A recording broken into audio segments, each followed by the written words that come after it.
लेकिन अफसोस हो रहा है कि पिछले 2 मीटिंग्स हमारी धर्म पर थी और उसमें जिस तादाद में लोग यहाँ इकट्ठा थे उसके शायद 1/4 इस वक्त है,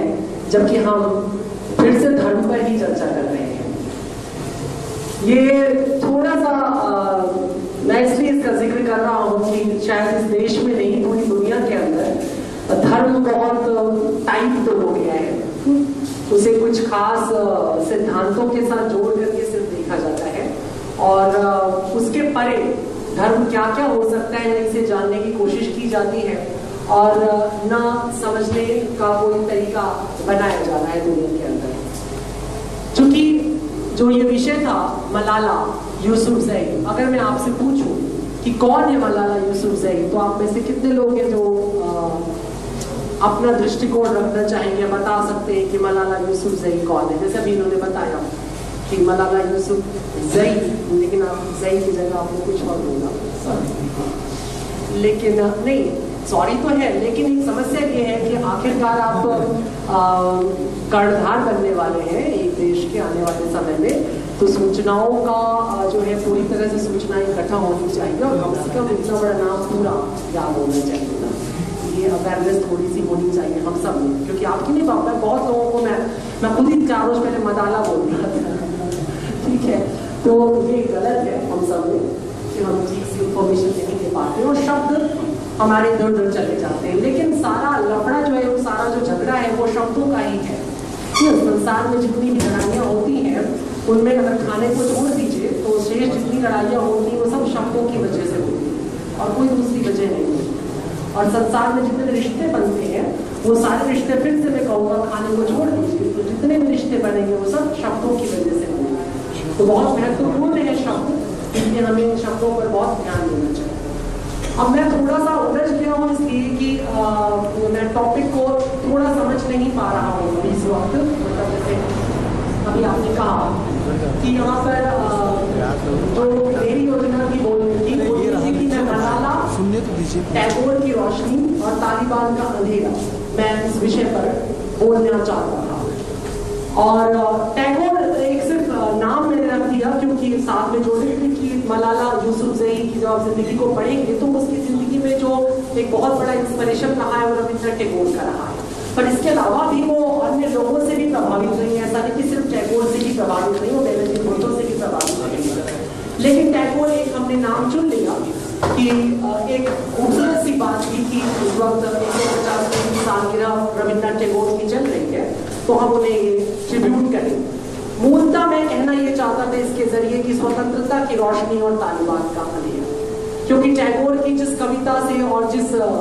पुस्तक से वो प्रभावित है, जब वो मात्र 9 साल की थी तो उनके पिताजी ने उन्हें गीतांजलि सुनाई थी और वो उससे बहुत प्रभावित हुई। और आप में से जिस किसी ने भी गीतांजलि पढ़ी है टैगोर की तो उसे पता होगा कि टैगोर की गीतांजलि पूरी तरह से समर्पित है मनुष्य की स्वतंत्रता पर, उसकी मुक्ति पर और मनुष्य प्रेम, माने संसार में जो मनुष्य का प्रेम है उस पर आधारित। और ये एक प्रेरणा बन जाती है मलाला यूसुफजई की, ठीक है। तो मेरा जो विषय था ये, और अभी चूंकि संदीप जी ने अभी जैसे कि कहा कि पाकिस्तान क्या इसी से झगड़ता रहेगा, तो इसके लिए बेहतर होगा कि संदीप जी या इनके या अन्य जो लोग इंटरनेशनल रिलेशनशिप में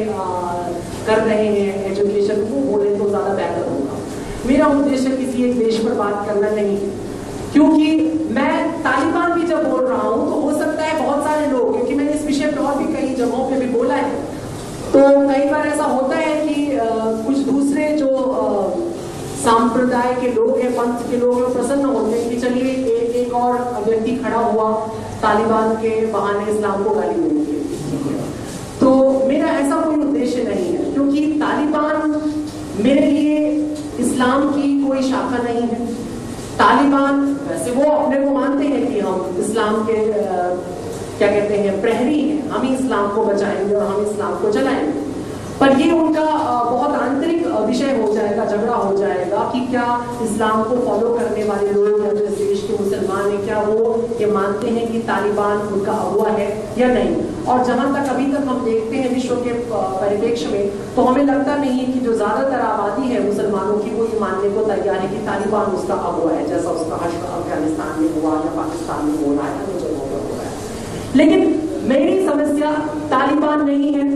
मेरी समस्या है तालिबानियत। मैं एक अलग एक शब्द दे रहा हूं, ये जो तालिबानियत है, तालिबानियत कोई लफ्ज है नहीं अपने आप में, लेकिन मैं एक नया लफ्ज पैदा कर रहा हूं। मैं कह रहा हूं तालिबानियत, यानी कि रिलीजन के नाम पर जो तानाशाही करने की जो चेष्टा की जा रही है धीरे धीरे दुनिया में, लगता है कि हर संप्रदाय में, इससे हिंदू नहीं अछूता है, इससे सिख नहीं अछूता है, इससे बुद्धिस्ट नहीं अछूता है, इससे ईसाई नहीं अछूता है, सभी अपने और छोड़ दीजिए, इससे उस तरह के दल भी नहीं अछूते हैं जो अपने को प्रोग्रेसिव कहते हैं, वहां भी तानाशाही प्रवृत्तियां आ रही, वहां भी तालिबान है जिंदा, और कॉर्पोरेट्स के अंदर भी तालिबान पैदा हो रहा है, एंटरटेनमेंट में भी तालिबान पैदा हो रहा है, अगर आप मीडिया की एक्टिविटी देखिए तो वहां भी तालिबान पैदा हो चुका है। माने हर जगह हम अपने सिद्धांतों को दूसरों पर जबरदस्ती थोपने और मनवाने की चेष्टा में लग गए। तो जो मेरा जो आशय था इस विषय में, जो मैं बोलना चाहता था वो ये था कि आखिरकार हम जब एक तरफ मनुष्य की स्वतंत्रता की बात करते हैं, तो दूसरी तरफ तालिबान जैसी शाखाएं कैसे उत्पन्न हो जाती हैं, कैसे पैदा हो जाती हैं, और इनमें से कोई एलियन नहीं है, ये तो यकीन करिए। ओसामा बिन लादेन भी मार्स से नहीं आया था, ये तय, वो भी इसी जमीन पर था। हमारे पास कोई भी व्यक्ति जो इस वक्त, चाहे हिंदू संगठनों के अंदर आप देखिए, चाहे एक जमाने में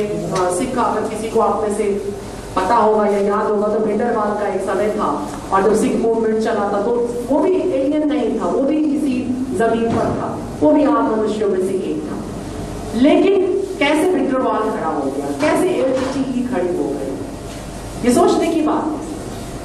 या नक्सली, जिसको नक्सली, अब जो लोग नक्सलवाद का समर्थन करते हैं वो कहते हैं कि साहब वो हक की लड़ाई लड़ रहे हैं, और जो उनके विरोध में है, माने जो समाजवादी लोग हैं, वो कहते नहीं, देश का प्रधानमंत्री हमारे देश के कहते हैं कि देश की जो सबसे बड़ी समस्या है उसे नक्सली समस्या को मानना चाहिए। तो हम ये तो नहीं नकार सकते सीधे सीधे, ना उन्हें हम नकार सकते हैं जो उनका समर्थन कर रहे हैं पूरी तरह से, और ना हम उन्हें नकार सकते हैं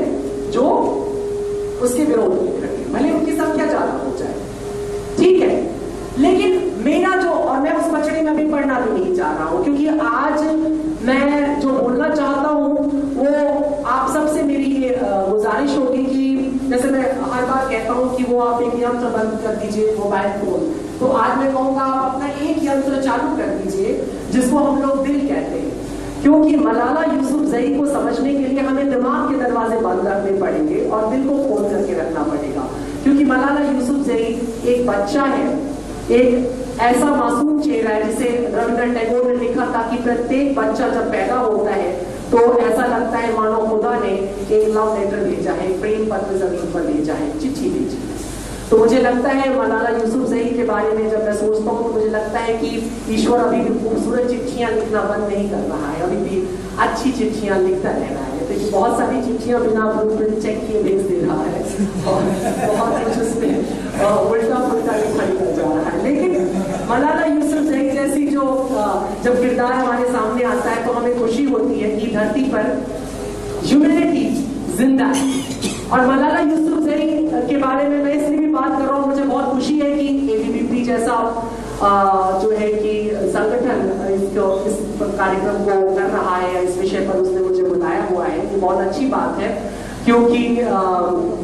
मलाला यूसुफजई किसी संप्रदाय से नहीं जुड़ी हुई है, किसी धर्म की नहीं है, क्योंकि उसका एक अपना धर्म है, वो इस्लाम की फॉलोअर है, वो अपने सिर को यहाँ तक ढक के रखती है, वो नमाजें पढ़ती है, वो सारे काम करती है जो एक मुसलमान को करना चाहिए। लेकिन उन सब से ऊपर उठ करके जो उसका किरदार है, वो किरदार उसे उस श्रेणी में लगभग लेकर के जाता है जहां पर हम अपने आसपास महात्माओं की गिनती करते हैं, जहां पर हम अपने संसार के महान चरित्रों को देखते हैं। क्योंकि 9 साल की बच्ची अपने उस धरती के उस क्षेत्र पर, स्वात घाटी जहां पर वो रही है, और शायद धरती के सबसे खतरनाक क्षेत्रों में से एक क्षेत्र है, तालिबान के कब्जे में पड़ा हुआ एक क्षेत्र, और उस क्षेत्र में वो रहती है और जब वहां पर एजुकेशन के लिए, शिक्षा के लिए रोका जाता है बच्चों को, तो वो उनके विरुद्ध आवाज उठाती है। और उसका एक बड़ा फेमस स्टेटमेंट आप सब पढ़ रहे होंगे कि मैं उजड़े हुए स्कूल में बैठूंगी, मैं जमीन पर बैठूंगी, मैं टूटी हुई कुर्सियों पे बैठूंगी, लेकिन पढ़ना नहीं छोड़ूंगी, मैं तालीम हासिल करूंगी। मुझे वो जो तेवर उसमें दिखाई दे रहा था, मुझे एक जमाने का लोकमान्य तिलक याद आते हैं कि क्या, शायद मैं नाम गलत नहीं ले रहा हूँ, तो कि स्वराज हमारा जन्म सिद्ध अधिकार है और हम इसे लेकर के रहेंगे। कोई भी व्यक्ति स्वराज तब तक नहीं प्राप्त कर सकता जब तक कि वो स्व ज्ञान ना प्राप्त करे। स्वराज हमेशा बाद में मिलेगा, पहले उसे ज्ञान तो हो कि स्व कहाँ है, वो स्वयं है क्या, उसका वजूद क्या है, उसकी अस्मिता क्या है, उसका एग्जिस्टेंस क्या है। और तालीम या एजुकेशन कम से कम इतनी तो मदद करती है कि वो आपको आप होने की सूचना देना शुरू करती है। और मलाला यूसुफजई वही अपने उसी अस्तित्व की लड़ाई लड़ती है और उसका कहना है कि मुझे मेरी पहचान जानने से कोई नहीं रोक सकता, चाहे इसके लिए मेरी जान चली जाए। और ये बहुत खूबसूरत बात है, गीता में कृष्ण कहता है कि पर धर्म में राजा बनने से अच्छा है स्वधर्म में मृत्यु को प्राप्त हो जाना। इसकी बहुत सारी क्या कहते हैं कट्टरपंथी भी व्याख्याएं की जाती है, लेकिन कृष्ण किसी कट्टरपंथ से नहीं जुड़ा हुआ है। कृष्ण का धर्म माने होता है स्वभाव, जैसा मैं 2 लेक्चर्स में लगातार कहता हूँ, धर्म के माने स्वभाव। जो तुम्हारा मूल स्वभाव है, उस स्वभाव की गरिमा को बढ़ाते हुए तुम मृत्यु को प्राप्त हो जाओ, ये ज्यादा श्रेयस्कर है इसकी अपेक्षा कि तुम किसी दूसरे स्वभाव में अपने आप को ढालने की कोशिश करो।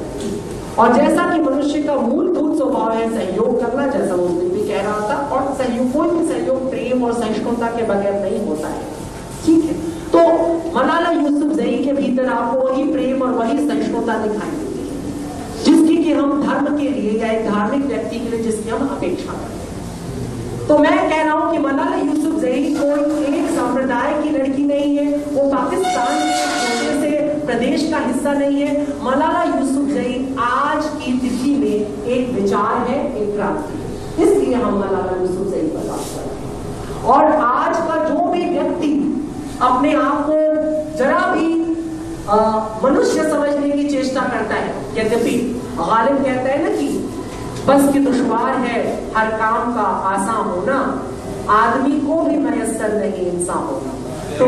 आदमी होना एकदम अलग बात है और इंसान होना बिल्कुल अलग बात है। लेकिन जिसे भी इस बात का जरा सा गुमान होता है कि वो इंसान है, वो मानव है, उसे मलाला यूसुफजई नाम की क्रांति पर अपनी दृष्टि जमानी। मलाला यूसुफजई केवल एजुकेशन का रेवोल्यूशन नहीं है, वो क्रांति या इनकलाब नहीं है कि सिर्फ तालीम के लिए वो इनकलाब है, नहीं, वो मुस्लिम महिलाओं की पढ़ाई की लड़ाई नहीं। अगर आप मलाला को, मैं मलाला को जैसा थोड़ा बहुत मैं जान रहा हूँ, बहुत ज्यादा नहीं जान रहा, लेकिन जितना मैंने मलाला को जाना है, मलाला को भी वहां का